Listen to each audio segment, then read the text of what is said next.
Hello, dear friends, and welcome to another week's edition of Shakespeare's Coffee Break, the weekly show where we discuss all that is best in life over coffee. I am your friendly neighborhood Shakespeare. I am on my coffee break. Let us have a nice noisy slurp of today's brew. Yes!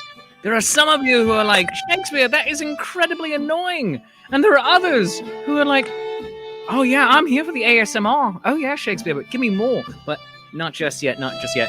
Friends, today's show is going to be amazing and wonderful. We are going to be having music, and if music is the food of love, play on. We are going to be talking with one of my most special favorite personages in the Renaissance Festival community, or any community for that matter, because he's just a really cool guy. Friends, we are going to be talking with my friend and yours, Vince Conaway. You can see him right down there. There's this poster right there. Oh my God, I have Vince everywhere. Oh my God, Vince Conaway. Oh my God, Vince, you're here. Oh my God, have my babies. Now you're getting a little scary there. Oh, I know. And what you don't know, friends, is we were talking about what people were buying right before when we began today's show, what people were buying just before lockdown happened. People were buying houses or new vehicles or babies. And so, yeah. So we're just like, oh, all right. So that's how we would do that. But my dear friend, Vince Conaway, Vincenzo, how are you, my friend? Ciao, I am doing well. Sadly, I'm a little sensitive to caffeine, so if I have an actual coffee break, that might be an issue. And so I'm having a coffee stout. That is good. That is good. Very good. The hobbits would be proud of you. Right? Yes. So my wife is also very sensitive to caffeine. She can have the tiniest bit in the morning, especially if she has an especially severe headache, a migraine, if you will. But she has at any other point, she is wired, and it can be a minuscule amount. And she's bouncing off the walls until 4 o'clock in the morning. It's insane and wonderful. It's interesting, as I've grown older, there are several ways that I've been differently sensitive to it. And so every now and then I have a new evolution and I have to rediscover, oh, is this what my body's doing this year? All right, well, I guess. Okay. Well, evolution is what makes this world go round. But what have you been doing? How have you been evolving artistically during this unprecedented period for live performance? Well, first of all, I am very lucky in that I'm a musician, not least because music is my coping mechanism and has been since I was a teenager. And so, especially in the early days of the lockdowns, as you know, we were watching performances and gigs disappear week by week, sometimes day by day. I just rehearsed and practiced and practiced and rehearsed and learned new music and learned more new music. And so I've recorded an album in January, and I have another album's worth of new material almost ready to go. Oh, a new album in January. I did. I'm not sure when I'll release it. Now, it's already gone out digitally to my patrons, but of course, normally what I do is I will put it on the credit card to have the actual printing costs funded, and then put it out before one of my larger shows where I can feel fairly confident I'll be able to make the investment back in short order.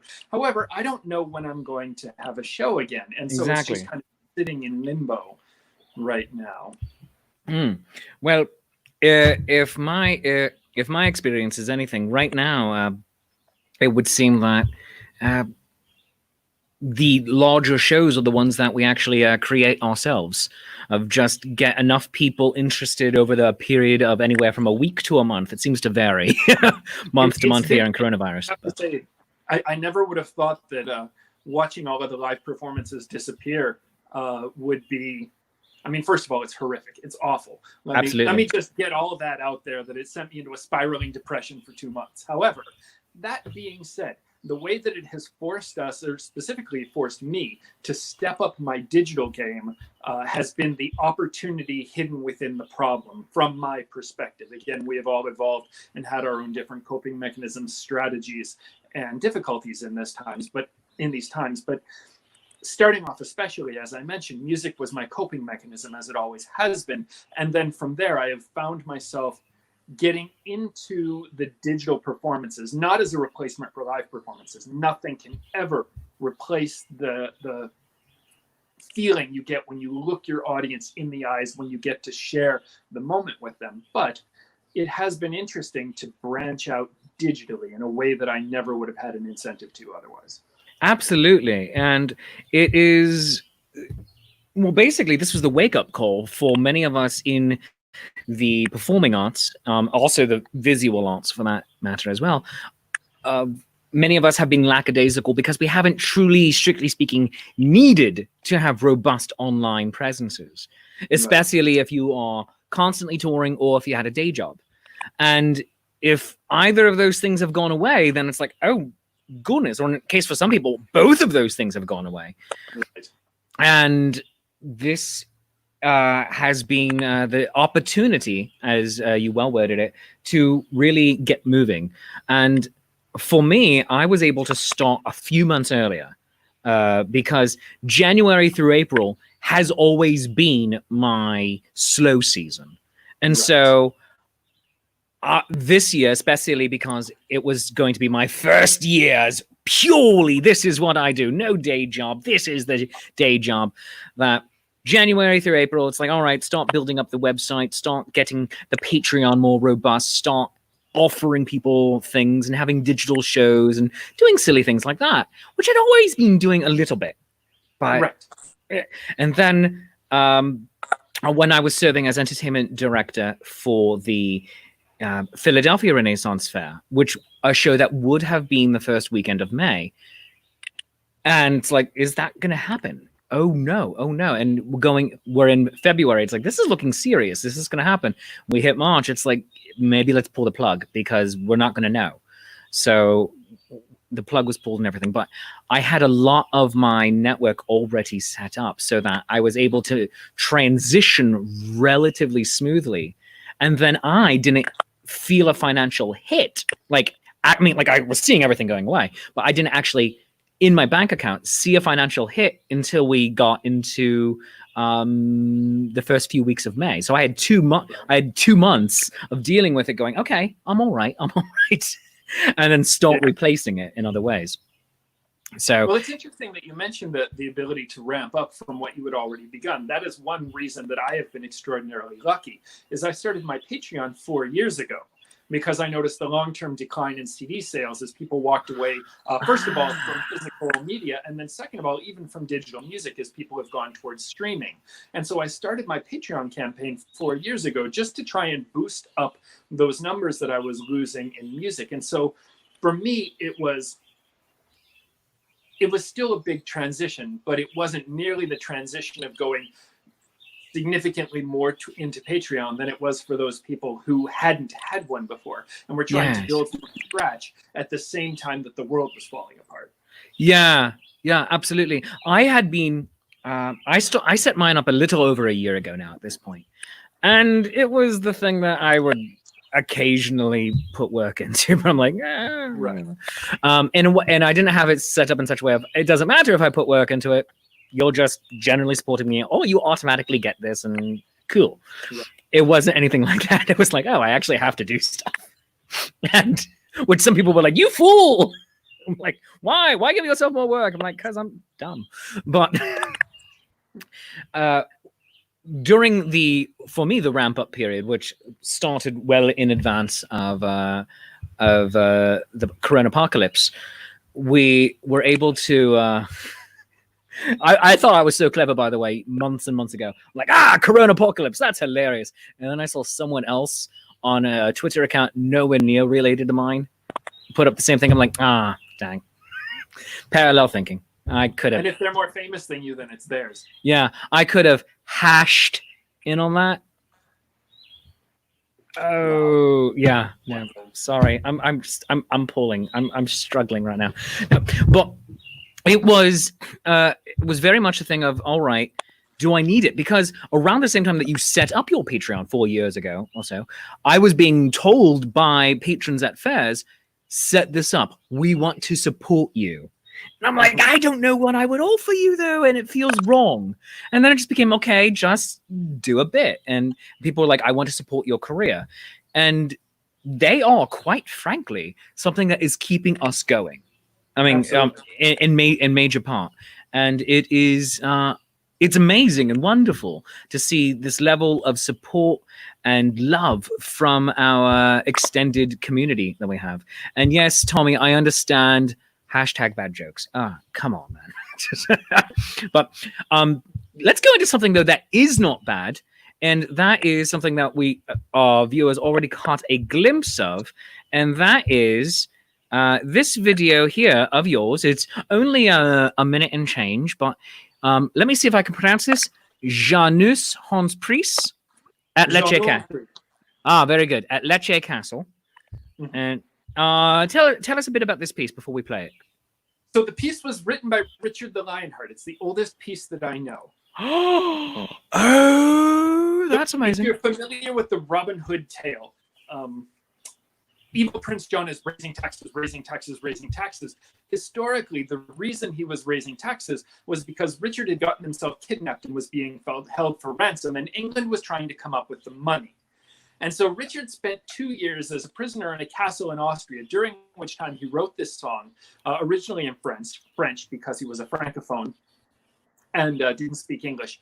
But it's all about, oh, I'm in jail and nobody loves me, and it's really kind of whiny. And the lyrics are in French, but instrumentally it's a very pretty song. And so I really enjoyed adapting it for the dulcimer. Oh, fantastic. Well, we are going to get a glimpse of this right here and now. Friends, here is Je nous Humphrey. Is that yes? Je nous Humphrey. Je nous Humphrey, performed by Vince Conaway at Lecce Castle. I love your entrance. It feels so classy.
Oh, bravo, bravo. Well done, Vince. Now, how many cameras do you use on that? Because you had several camera angles. So what happened was, Lecce Castle at this point is a public park. There is no, it's actually a shortcut for the locals, because if you go in gate 1 and out gate 2, it saves you having to walk around the castle. And so there's no admission, and so there's no gate guard. There are guards there, and they probably watched me do all this on a series of remote cameras, but they didn't yell at me. So I recorded several videos in the castle because I figured I'd keep going until I got in trouble. And with this one, what I did was I only had my phone and a music stand. And so I set up my phone on a music stand, recorded one time through the song, moved the phone on the music stand, recorded a second time, moved it, and recorded a third time. This was the last piece of the several that I recorded in the castle that day, because I was running out of repertoire. I wasn't getting yelled at. And by the time I hit the third or fourth song, I was running out of material. So I said, I'm just going to keep shooting different angles. And if I get yelled at, I'll have whatever I shot. And so I never actually got yelled at, managed to get 3 iterations through. My favorite shot is when you can see the close-ups on my hands. You can see there are archaeological excavations to dig up what was there before the 16th century castle was installed. It is like many structures in Italy, layers upon layers of history. So you have a 16th century Aragonese Spanish castle built on the ruins of a Norman castle, built on the ruins of something that came before. Oh, goodness. At that point, you also have to ask yourself, which ruins are the more important ones to have too, because you don't want to destroy anything. But in the process of digging, you're going to mess up something.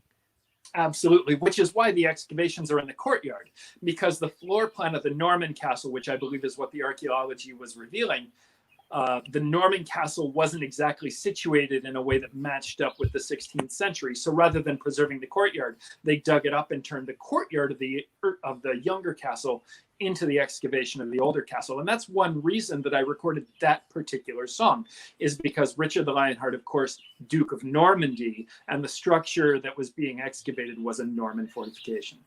Oh, Vikings with class, the Normans.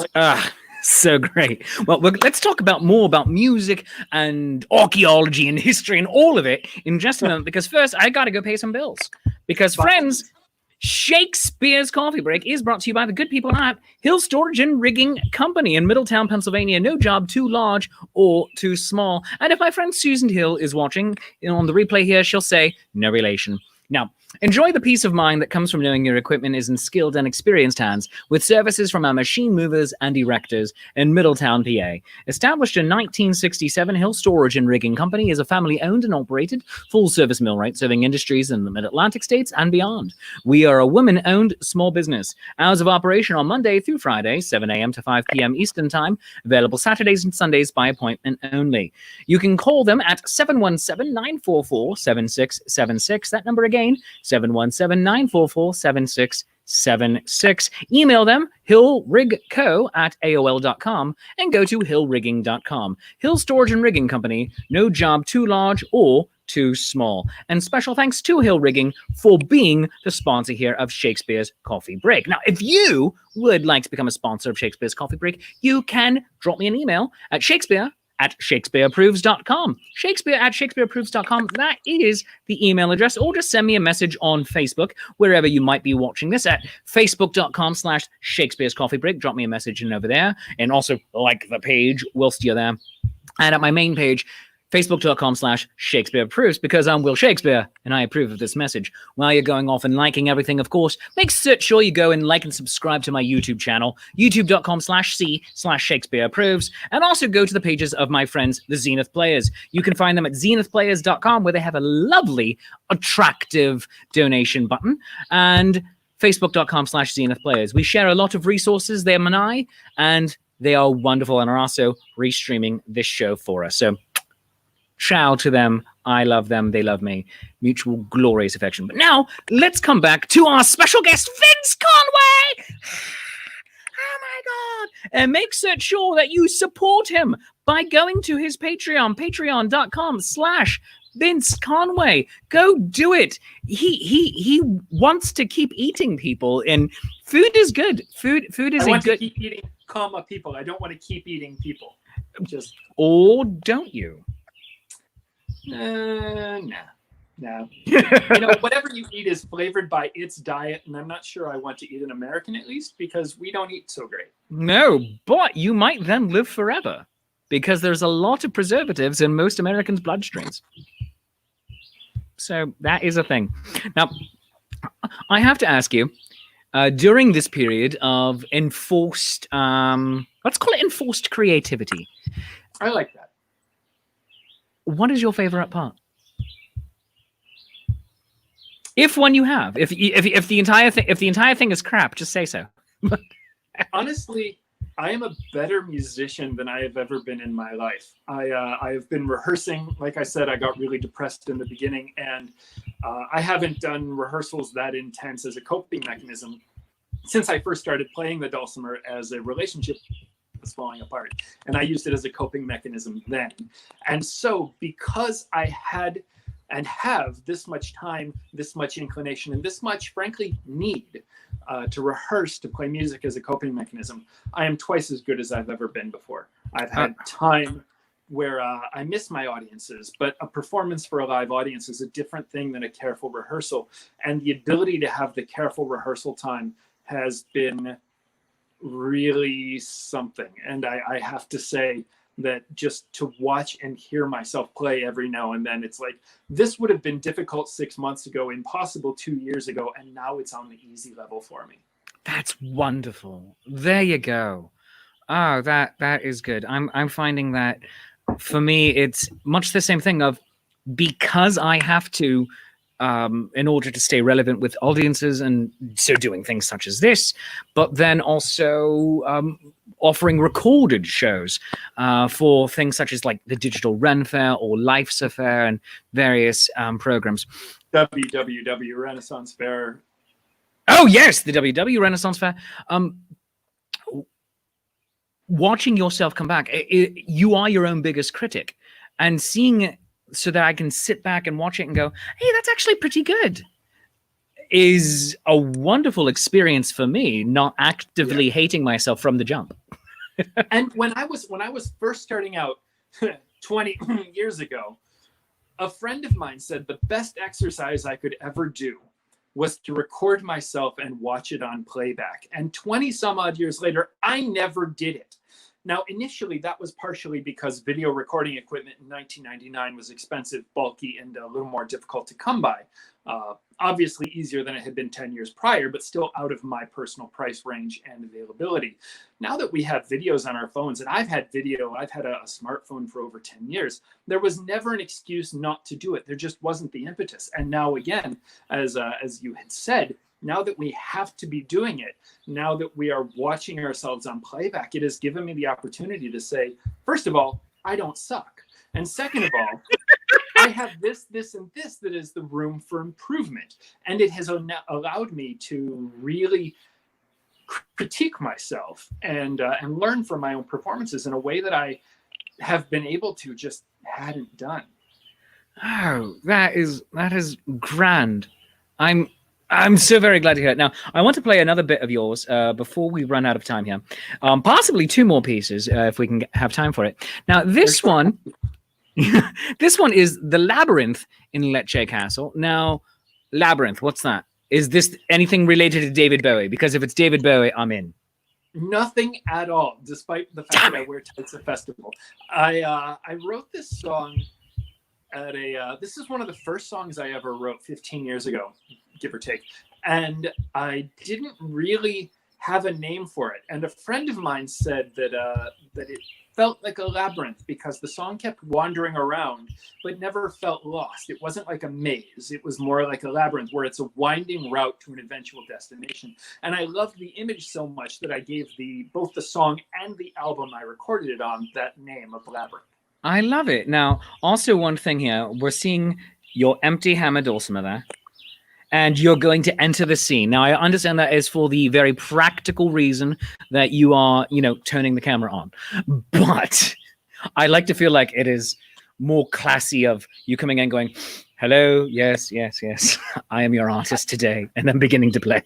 The image that I really like is that of a conductor entering before the orchestra. And one of the things that I've played with, but I haven't managed to do it, that didn't look tacky, is to take a dulcimer hammer as if it were the baton and knock it on the dulcimer a few times. Like the image, tap, tap, tap, get the attention of the orchestra, and then go into playing. In my head, it's a really cool image. Every time I've tried it, looks cheesy and stupid, but it's still there as an idea. I want you to do it, and even if you just send it to me, that'll make me happy. Be like, yay, here's Vince conducting me. Oh, goodness gracious. Well, here is Labyrinth at Lecce Castle. In Lecce Castle, performed by the lovely and talented hammer dulcimerist. Wait, what do we call you? I tend to go to Latin, Italian, and Spanish, where the Latin word for dulcimer is salterium. So in Spanish and Italian, it became salterio, which means the name for the player in both Spanish and Italian is salterista. So are you the salterista? I am the salterista, which is gender neutral because ista is different. You may look at A and say, oh, it's feminine, but ista is a difference. Artista in Italian, guidista it's like, for driver. Like having a barista making your coffee. Yes. Exactly. Barista is the most common one. And I really like Salterista, not least of which because I managed to snag salterista.com as a domain name. Then why aren't we showing that up here? Because that's the domain name that I use when I'm performing in South America and Southern Europe. Because in English, Vince Conaway works a little bit better. But salterista.com is mine. Oh, that is fantastic. Well, here is Salterista Vince Conaway with Labyrinth in Lecce Castle. Oh, so classy. There he is. There's the conductor. There's the maestro.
Oh, my goodness gracious. Oh, does your talent have any bounds, sir? Oh, you're disgusting and inappropriate. Your talent has no bounds. Oh, I mean, like Kitty Chaos right here. She said it. God, Vince, you are so cool. Oh, your levels so of kind, and I miss you, Kitty. Mwah. Oh, mwah, we all. I'm getting to see her this Sunday night. I mean, digitally, but yeah, I get to hang out with her digitally this Sunday night. It's going to be a lot of fun. Fantastic. Give her my love. Oh, I certainly will. I think you just did right there too. That's right. No, Oh, goodness gracious. Now, as we are getting close here to our end of the show, our time frame. I mean, it's half hour-ish, but some shows have gone for much longer. But I'm trying to be good, trying to be respectful of people's time at home. But any final thoughts that you want to leave people with? Just that I have been ridiculously fortunate, and I'm very glad that I have been able to find opportunities in these dark times. I am a little worried that those of us who are getting a lot done may be held up as an unfair standard to people who are not. But in these times of difficulties and stress, just surviving is a strength. Just surviving is an accomplishment. And while I'm very grateful that my depression has led me to a coping mechanism that has been very productive, at the end of the day, I'm just trying to get through it just like everybody else. Hang in there, hold on, take care of yourselves. Please be careful and stay healthy. That is wonderful words. And also, I want to thank you from a very deep place inside me for being so very open with your struggles with mental health. I think it helps to remove the stigma. Every person that comes forward saying that they are suffering or that they are seeking help, that helps to remove that stigma just a little bit more. And if you at home needing to talk to somebody, please, there's always somebody listening. Contact a therapist. Telehealth is available, often for free under many insurance plans right now. And if you're listening in a foreign country, you probably get to go for free anyway. But seek out a therapist, like with the American Counseling Association. Absolutely wonderful organization. But now you have 2 more clips that you sent me. Which one do you want to hear? Do you want to hear Fantasia 11? I mean, it's like this time it's personal. In Lecce's Castle. Well, first of all, it's Fantasia. It's Italian for fantasy. Disney messed up 3 generations so far by calling it Fantasia. Personal pet peeve. Yeah, but if they didn't call it Fantasia, then we wanted to have American Idol 2 winner Fantasia. And there is that. That is a real thing. I'm pointing that out there. I saw her in concert in 2002 or 2003 on one of those big American Idol on tour things. I didn't pay for the tickets because I went with my friend whose other friend bailed on him. So, and I think she was actually sick. So it wasn't even a bailing situation. It was like, hey, you want to go with me? I'm like, and he's like, it's free. I'm like, all right. Yeah, that's how I saw Phantom Menace opening day. Oh, I didn't see it. How's that for dating myself on that one? Well, that came out right after I graduated from high school. And I remember being so incredibly excited because they did such an amazing job of promoting that movie, up to and including the Weird Al song, The Saga Begins, and the music video that they put out of Duel of the Fates. And I'm just like, this is amazing. And it was like the coolest thing in the world without giving anything away, which is how more movie trailers, by the way, need to be, of just have it be a mood piece. And Star Wars excels at that. But then I saw it not on opening day. I saw it, I think, the weekend after, when tickets were easier to come by. And oh man, at first I was like, this is great, 18-year-old me. And then a year later I saw it again and I'm like, huh, it was okay. And then I saw Attack of the Clones, and I'm like, why? Why did I see that? Why? So. And then I had hoped, my whole hope that, whenever I hear a movie is coming out based on a property that I really like, there's something in my head that I tend to fixate on. And I was really hoping with Revenge of the Sith that Anakin would become Darth Vader 2/3 into the movie. So we would get a solid half hour of Darth Vader back. And I'm like, all this other stuff would be worth it if I can hang out with Darth Vader for another half hour. And all we got is, no! Indeed. And here's the thing. But to a very large extent, other than no, because what was it? It was Revenge of the Sith. Thank you. Because Revenge of the Sith gave us a lot of what we wanted for the prequels, but in many respects, 7 years too late.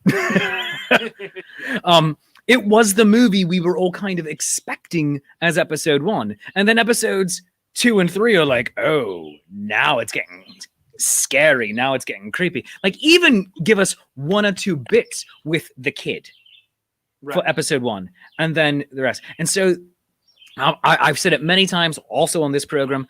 There is a wonderful thing out there on the dark webs. It occasionally resurfaces, called the Phantom Edit. Have you ever seen it? I have, yes. Yes, and they fix 2 wonderful things. Number 1, they make all 3 movies 1 movie, and the sound editing is the most spectacular thing about it because it doesn't sound like we're jumping. It sounds very smooth. And it's like, did you somehow get a blank master copy? A master copy without the sound, without the score put in? Because holy crap, that's amazing. But then second, it takes the Neimoidians. The Neimoidians. It takes the Neimoidians, the fish people. It takes them, and instead of making them and Watto and the Gungans sound like kind of racist trope stereotypes, it does the wonderful Star Wars thing of putting them into their own native languages, sometimes captioned, sometimes not, but whomever is speaking to them in English perfectly understands.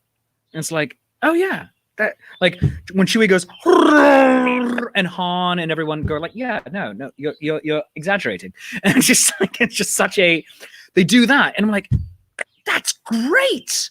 It's like, and it made the movie. It like didn't make it great, but it made it 9 times better. And then condensing them all into one, I think it's about 3 hours long.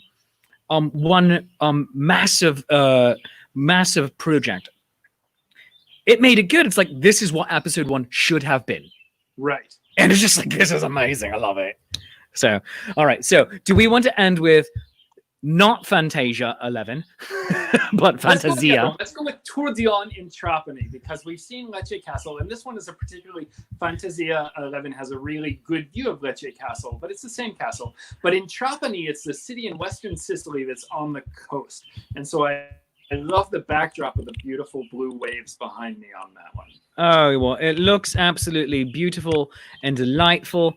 And let's do it. And you because of the nature of how you do things, if you like to travel the world and play in different places, you have the most stunning backdrops for your videos. And and thus you're putting the rest of us to shame. That's basically what I'm saying. The thing is it took me, I talk now about, I started a Patreon 4 years ago. It took me a year and a half to figure out what my Patreon was going to be. Yeah. And once I eventually said travel, music videos, then everything fell into place. But it took a long time for me to come up with that idea. Now it seems really intuitive in hindsight, but I really racked my brain for a long time before I came up with that one. Yeah, I finally just nailed mine down after nearly a year and a half of keep it simple. And then like, hey, $5 level, you get this, and $10 level, you get that, plus a little bit more. And it's just like, we're going to do Hangouts as people want to. It's just like, all right. That's easy. And like with the occasional shows, or like you'll get first glimpses of videos, like recorded videos and stuff, like you'll get it a week before everyone else. And it's like, all right, neat. So here we go. Please pronounce this for me again. Tourbillon. Now, tourbillon started off as a 16th century French dance piece. Later on, they added lyrics. They turned it into a drinking song because the word means spinning around, and it's a very spinny, twirly dance. And once they turned it into a drinking song, it's like, oh, when I drink, the world seems to spin. Except for, again, those lyrics are in French, so I got rid of them. And here's the original. Well, here we are, tourbillon in Trapani.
Oh, well done, sir.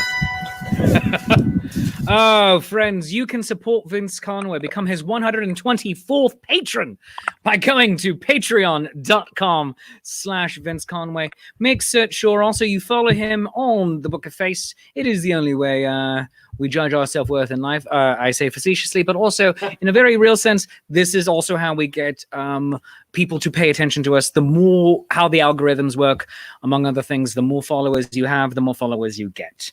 Just the same as at a Renaissance festival, the bigger your crowd is, the bigger your crowd is going to get.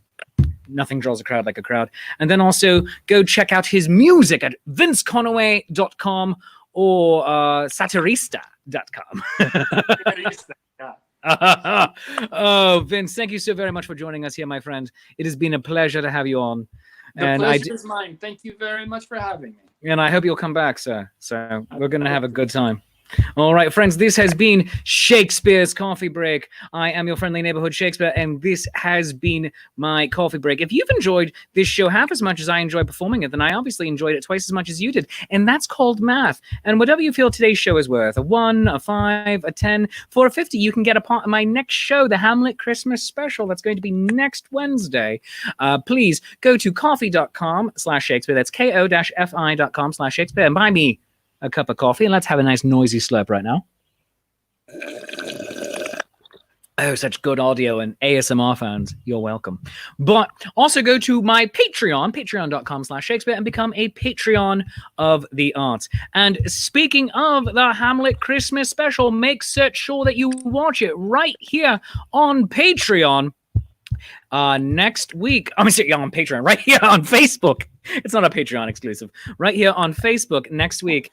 Let's go over this way. The Hamlet Christmas special next Wednesday, right here at on youtube.com/Shakespeare Proves, and also at facebook.com/Shakespeare Proves, the main page for that. It's starring performers from the Renaissance festivals that you love. Jasmine Leilani Kyle and Melissa L.E. Baker from Chaste Treasure.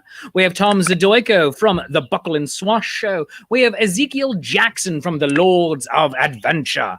And we have Steve Anderson from, among other things, the Zenith Players. So you're going to want to watch that show next Wednesday. Hamlet tries to start a Zoom meeting, and just this once, everybody lives. And then on Sunday night from 7 to 9:30, join me and also Kitty Chaos as special guest for Nat 21 Adventures, because the only thing better than rolling a natural 20 is getting a natural 21. It's a Dungeons & Dragons game every Sunday night with your favorite performers from the Renaissance Festival world, including Roger Awesome from the Lords of Adventure, Mab Just Mab, and DM'd by Paolo Garbanzo. Ordinarily, we have Adamo Ignis, but she's off this week, so Kitty Chaos is going to be joining us for the adventure. That's going to be at facebook.com/Nat21Adventures. And that's the end of my slideshow. All right, cool. And also, friends, let's hide that. That's weird. And also, friends, make sure you come back on Friday for Shakespeare's Shameless Self-Promotion Happy Hour, where we're going to have Paolo and Mab from Nat 21 joining us on here. I don't know who the musical guest is going to be just yet, but you'll have to tune in and find out. That will be right here, 5:30 p.m. on Friday. Thank you so very much for joining me. Thank you to Vince Conaway for being on the show today. And remember, friends, here in Quarantine Town, we're all in it together. Learn something new. Find the opportunity that is hidden. Find a way to make this work and not suck as much as it might. So remember, I love you, you love me. There's mutual glorious affection. And we'll see you again real soon. Bye-bye, friends. Ciao.